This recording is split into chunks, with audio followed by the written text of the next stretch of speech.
ಪ್ರಿಯಾ ಮತ್ತು ರೋಹನ್ ಅವರ ಮದುವೆ ಒಂದು ಭಾರೀ ಆಚರಣೆಯಾಗಿತ್ತು. ಬೆಂಗಳೂರಿನ ಒಂದು ದೊಡ್ಡ ಹಾಲ್ನಲ್ಲಿ ನಡೆದ ಸಮಾರಂಭ.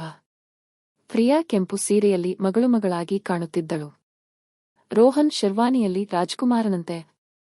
ಅವರ ಕಾಲೇಜು ದಿನಗಳ ಪ್ರೀತಿ ಈಗ ಮದುವೆಯಲ್ಲಿ ಪೂರ್ಣಗೊಂಡಿತ್ತು. ಆದರೆ ಮದುವೆಯ ನಂತರದ ಜೀವನ ಅವರಿಗೆ ಹೊಸ ಸವಾಲುಗಳನ್ನು ತಂದಿತ್ತು. ಅವರ ಫ್ಲಾಟ್ ಒಂದು 2 ಬೆಡ್ರೂಮ್ ಅಪಾರ್ಟ್ಮೆಂಟ್. ಬೆಂಗಳೂರಿನ ಇಂದಿರಾನಗರದಲ್ಲಿ. ಮದುವೆಯ ಮೊದಲ ವಾರ ಅವರು ಹನಿಮೂನ್ಗೆ ಹೋಗಿರಲಿಲ್ಲ. ರೋಹನ್ನ ಆಫೀಸ್ ಪ್ರಾಜೆಕ್ಟ್ ಮತ್ತು ಪ್ರಿಯಾಳ ಕಂಪನಿ ಟ್ರಾನ್ಸ್ಫರ್. ಆದರೆ ಮನೆಯಲ್ಲಿ ಅವರ ಪ್ರೀತಿ ಇತ್ತು.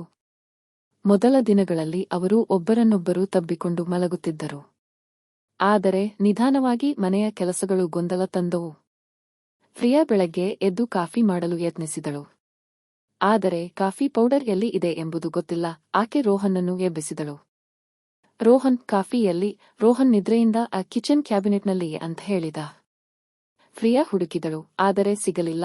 ಆಕೆ ಕೋಪದಿಂದ ನೀನು ಸರಿಯಾಗಿ ಹೇಳು ಅಂತ ಕೂಗಿದಳು. ರೋಹನ್ ಎದ್ದು ಬಂದು ತೋರಿಸಿದ. ಆದರೆ ಆ ದಿನದಿಂದ ಸಣ್ಣ ಸಣ್ಣ ಗೊಂದಲಗಳು ಆರಂಭವಾದವು. ಒಂದು ದಿನ ಪ್ರಿಯಾ ಅಡುಗೆ ಮಾಡಲು ಯತ್ನಿಸಿದಳು. ಆಕೆ ರೈಸ್ ಕುಕ್ಕರ್ಗೆ ಅಕ್ಕಿ ಹಾಕಿ ನೀರು ಹಾಕಿದಳು. ಆದರೆ ಗ್ಯಾಸ್ ಸ್ಟವ್ ಹೇಗೆ ಆನ್ ಮಾಡೋದು ಗೊತ್ತಿಲ್ಲ. ಆಕೆ ರೋಹನ್ಗೆ ಫೋನ್ ಮಾಡಿದಳು. ರೋಹನ್, ಗ್ಯಾಸ್ ಹೇಗೆ ಆನ್ ಮಾಡೋದು? ರೋಹನ್ ಆಫೀಸ್ನಲ್ಲಿ. ಪ್ರಿಯಾ, ನಾನು ಮೀಟಿಂಗ್ನಲ್ಲಿ. ಯೂಟ್ಯೂಬ್ ನೋಡು ಅಂತ ಹೇಳಿದ. ಪ್ರಿಯಾ ಕೋಪದಿಂದ ಫೋನ್ ಕಟ್ ಮಾಡಿದಳು. ಆ ದಿನ ಅವಳು ಆರ್ಡರ್ ಮಾಡಿ ಊಟ ತಿನ್ನಬೇಕಾಯಿತು.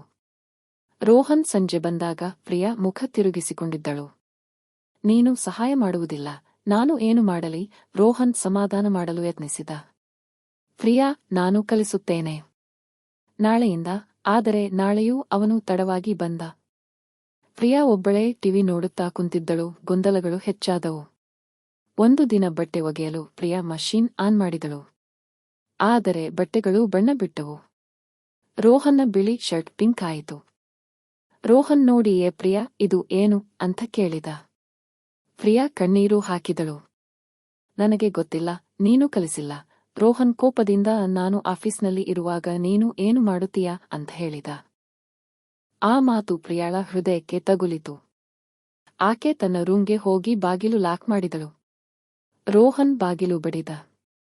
ಪ್ರಿಯಾ, ಸಾರಿ ತೆರೆ. ಆದರೆ ಪ್ರಿಯಾ ತೆರೆಯಲಿಲ್ಲ. ಆ ರಾತ್ರಿ ಅವರು ಬೇರೆ ಬೇರೆ ರೂಂನಲ್ಲಿ ಮಲಗಿದರು. ಮಿಸ್ಅಂಡರ್ಸ್ಟ್ಯಾಂಡಿಂಗ್ ದೊಡ್ಡದಾಯಿತು.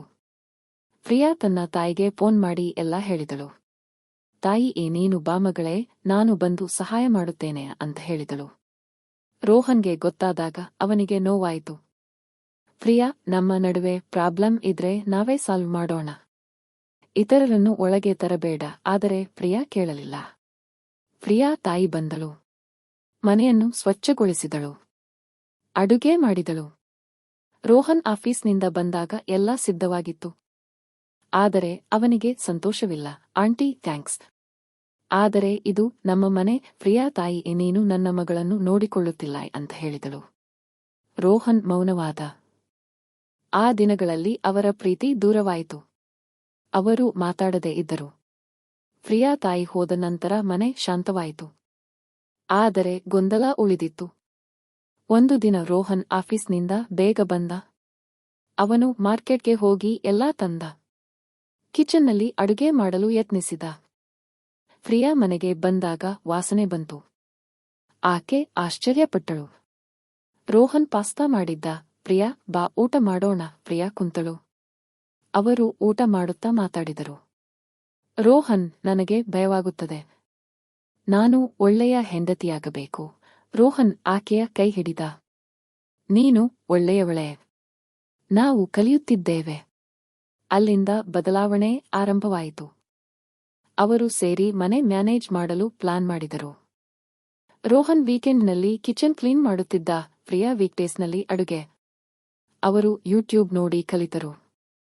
ಒಂದು ದಿನ ಅವರು ಸೇರಿ ಕೇಕ್ ಬೇಕ್ ಮಾಡಿದರು. ಅದು ಸ್ವಲ್ಪ ಸುಟ್ಟು ಹೋಯಿತು. ಆದರೆ ಅವರು ನಕ್ಕರು. ಮಿಸ್ಅಂಡರ್ಸ್ಟ್ಯಾಂಡಿಂಗ್ ಮುಗಿದ ನಂತರ ಅವರ ಪ್ರೀತಿ ಇನ್ನಷ್ಟು ಗಾಢವಾಯಿತು. ಒಂದು ರಾತ್ರಿ ಅವರು ಬಾಲ್ಕನಿಯಲ್ಲಿ ಕುಂತರು. ನಕ್ಷತ್ರಗಳನ್ನು ನೋಡುತ್ತಾ. ರೋಹನ್ ಆಕೆಯನ್ನು ತಬ್ಬಿಕೊಂಡ. ಪ್ರಿಯಾ, ನಮ್ಮ ಗೊಂದಲಗಳು ನಮ್ಮನ್ನು ಬಲಪಡಿಸಿದವು. ಪ್ರಿಯಾ ಅವನ ತುಟಿಗಳನ್ನು ಮುತ್ತಿದಳು. ಅವರು ಬೆಡ್ರೂಮ್ಗೆ ಹೋದರು. ರೋಹನ್ ಆಕೆಯನ್ನು ಎತ್ತಿಕೊಂಡು ಹಾಸಿಗೆಯ ಮೇಲಿಟ್ಟ. ಅವರ ಮುತ್ತುಗಳು ಉಗ್ರವಾದವು. ಪ್ರಿಯಾ ಅವನ ದೇಹವನ್ನು ಅನುಭವಿಸಿದಳು. ಅವರ ಪ್ರೀತಿ ಆ ರಾತ್ರಿ ಪೂರ್ಣಗೊಂಡಿತು. ಅವರು ಒಬ್ಬರಿಗೊಬ್ಬರು ತಮ್ಮ ದೇಹ ಮತ್ತು ಆತ್ಮವನ್ನು ಸಮರ್ಪಿಸಿದರು. ನಂತರ ಅವರ ಮನೆ ಸಂತೋಷದಿಂದ ತುಂಬಿತು. ಅವರು ಸೇರಿ ಮನೆ ಮ್ಯಾನೇಜ್ ಮಾಡಿದರು. ಅವರ ಪ್ರೀತಿ ಶಾಶ್ವತವಾಯಿತು.